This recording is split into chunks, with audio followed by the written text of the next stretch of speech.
if you want to know how much you love Allah subhanahu wa ta'ala, you want to know how much you love Allah subhanahu wa ta'ala, okay? Take this example. And that's a friend of mine as well who studied in Germany for about 8 years. His mother could not read or write. She was illiterate.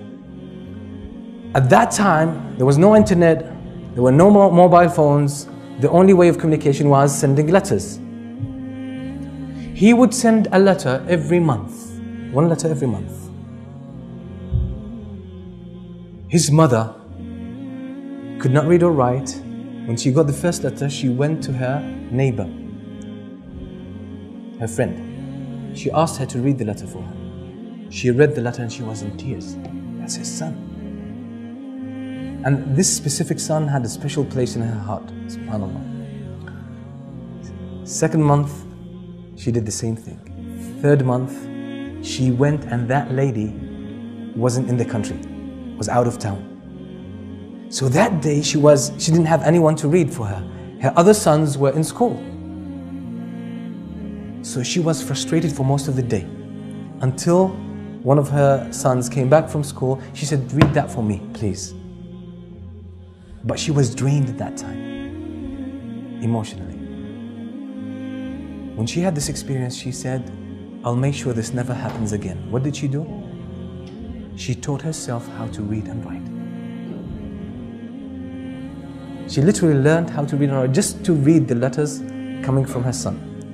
So she could read and write. Now the question is, do you think she loves her son? How much?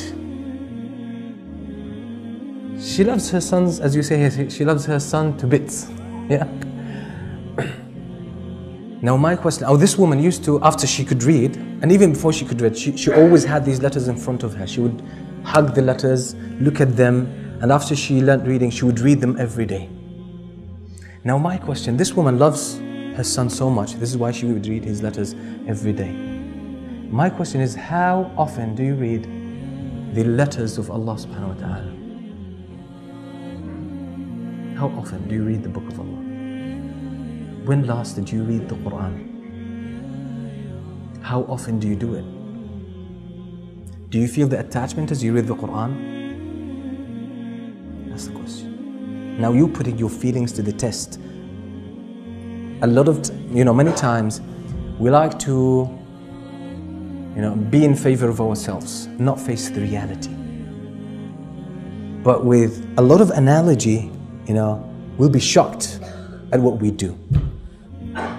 Now this woman obviously is a human being and she loves her son so much, and that's why she would read his letters every day, and that's why she took the pains. For all her life she never bothered learning how to read or write, but she learned how to read just because of her son, because she loves her son. Now how much do you love Allah subhanahu wa ta'ala?